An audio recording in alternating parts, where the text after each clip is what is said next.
हाय मेरे प्यारे दोस्तों, आज हम कक्षा 7 का सामाजिक विज्ञान का हिंदी माध्यम का पेपर लेकर आए हैं। प्रतिभा वर्ग मूल्यांकन वर्गशीट 2021-22 के जो आपको अभी वर्तमान में मिलना है उन्हीं का सेक्शन है आपका। तो इसे जल्दी से कंप्लीट देख लीजिए। क्या आपको कुछ भी आपको यहाँ पर आप जानते ही आपको अपनी जानकारी भरना है, उसे आप भर सकते हैं। तो चलिए एक एक करके हम पूरी जानकारी आपके लिए पूरा हल पेपर लाए हैं। अगर वीडियो को आप थोड़ा भी स्किप करोगे आपका ही नुकसान होगा। अगर वीडियो को पूरा देखें अंत तक तो आपको अच्छी से अच्छी जानकारी पूरी मिल जाएगी। धन्यवाद। ऐसे चलते हैं, चलिए वीडियो स्टार्ट करते हैं।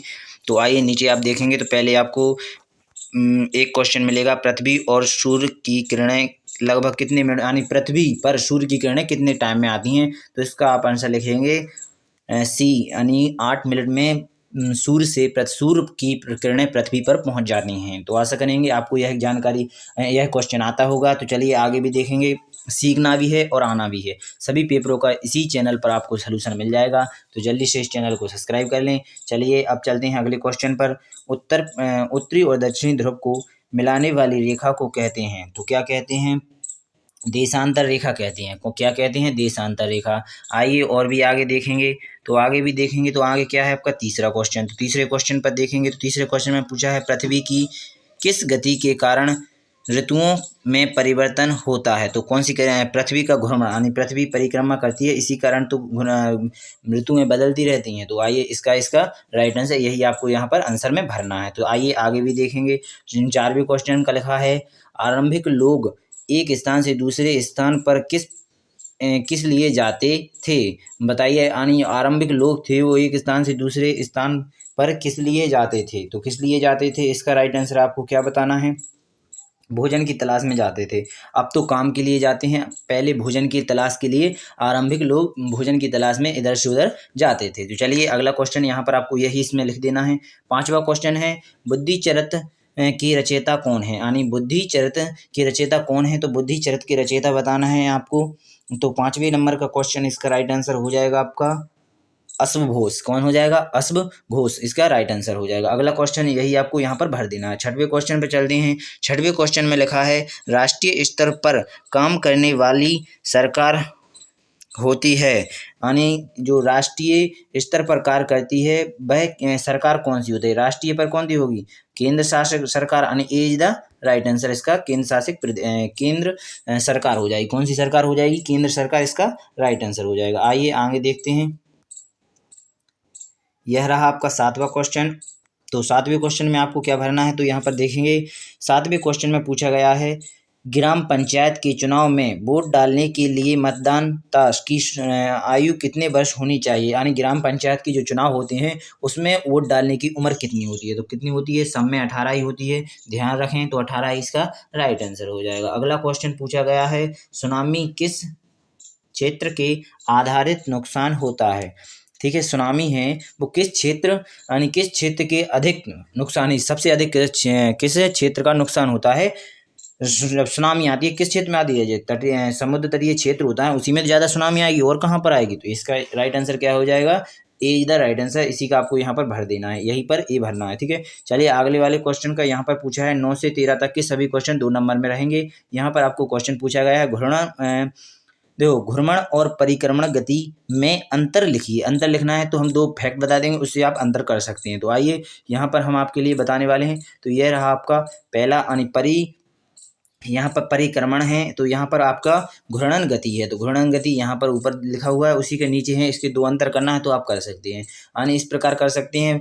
पृथ्वी अपने अक्ष पर परिक्रमण पश्चिम से पूर्व की ओर घूमती है। तो नीचे लिखेंगे, यह पृथ्वी सूर्य के चारों तरफ एक चक्कर लगाती है। तो यहाँ पर इसे भी कर सकते हैं, इसे घूर्णन गति कहते हैं, और इसे लिखेंगे जो इसे परिक्रमण गति कहते हैं। तो आशा करेंगे अब अच्छी तरह से समझ चुके होंगे। तो आइए और भी आगे देखते हैं।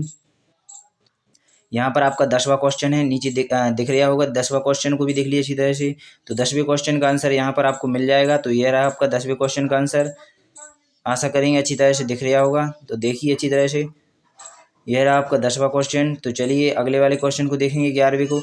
11वें क्वेश्चन में लिखा है, रेशम मार्ग क्यों प्रसिद्ध है। तो रेशम मार्ग क्यों प्रसिद्ध है? तो यह रहा इसका राइट आंसर। रेशम मार्ग प्राचीन काल और मध्यकाल में ऐतिहासिक व्यवसाय में सांस्कृतिक मार्गों का एक समूह था इसमें, तो यह इसका राइट आंसर हो जाएगा। आशा करेंगे देख लिया होगा। चलिए आशा करते हैं 12वें क्वेश्चन को देखिए। विविधता हमारे जीवन को किस प्रकार समुद्र रहती है, यानी समुद्रित रहती है। तो आइए प्रकाश, तो यहाँ पर इसका राइट आंसर आपका यहाँ पर ये रह जाएगा। विविधता से हमारे जीवन में कई रंग आ जाते हैं। यह संस्कृति के विभिन्न पहलुओं और प्रकारों का सम्मान करना सीखते हैं। विविधता के कारण हम अलग अलग दृष्टिकोण से सोचना सीख लेते हैं। यदि विविधता नहीं होती तो जीवन उबाऊ हो जाता। तो आशा करेंगे यही क्वेश्चन आपको आ गया होगा समझ में 12वां।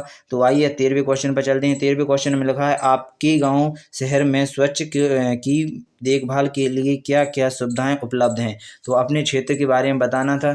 तो आशा करेंगे आप बता चुके होंगे। अगर नहीं बता पाए तो लिख दीजिए, ऐसा लिख सकते हैं, हमारे शहर में कई सरकारी एवं प्राइवेट अस्पताल हैं जिसमें 24 घंटे डॉक्टर एवं नर्स रहते हैं। साथ ही मरीजों को लाने और ले जाने के लिए वाहन की आवश्यक व्यवस्था है। 24 घंटे उपलब्ध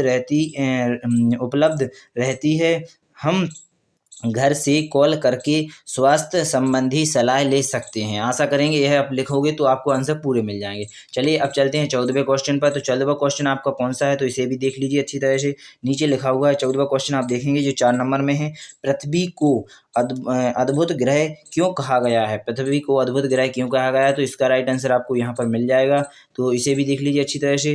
पृथ्वी को अद्भुत ग्रह क्यों कहा गया है, तो पृथ्वी को अद्भुत ग्रह कहा जाता है क्योंकि जीवन के अनुकूल परिस्थितियों संभवतः केवल पृथ्वी पर ही पाई जाती हैं, यानी जीवन पृथ्वी पर ही पाया जाता है। तो इस प्रकार दो यहाँ पर ये रहे, इसी को इतना लिखना है आपको।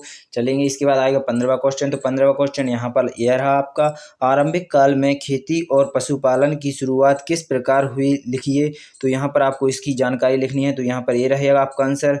यहाँ लिखेंगे, खेती और पशुपालन की शुरुआत इस दौरान महाद्वीप के भिन्न भिन्न इलाकों में गेहूं, ज्वार और चना तथा अनाज प्राकृतिक रूप से उगाने लगे। सबसे पहले जिस जंगली जानवर को पालतू बनाया गया वह कुत्ते की जंगली पूर्वज था, कुत्ता का जंगली पूर्वज था।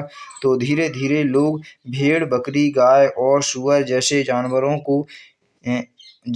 को इस नाम से मछली भी भोजन का महत्वपूर्ण स्रोत बन गई। आशा करेंगे आपको समझ में आ गया होगा। तो चलिए अगले क्वेश्चन को देखेंगे। तो अगला क्वेश्चन आपका 16वां है, लोकतांत्रिक एवं राजकीय सरकार में अंतर लिखिए। तो यहाँ पर यह रहा आपका इसका राइट आंसर, लोकतांत्रिक अंतर। तो यहाँ पर आपको इस प्रकार यहाँ पर देख सकते हैं, लोकतांत्रिक शासन का चुनाव जनता करती है जबकि राजनीतिक के शासन का पद स्थित होता है। राजकीय शासन करती है, इसका लोकतांत्रिक अन्य लोग करते हैं। तो यहाँ पर उसका निको जो रह चुका था वो यहाँ पर आपको यहाँ पर ये भी दिख जाएगा। आशा करेंगे वीडियो अच्छी लगी होगी और पूरी यूजफुल लगी होगी। तो चैनल को सब्सक्राइब या वीडियो को लाइक करना बिल्कुल ना भूलें। अगर आपका ऐसा ही सहयोग बना रहा तो हम सभी पेपरों की वीडियो आंसर आपके लिए प्रोवाइड कर देंगे।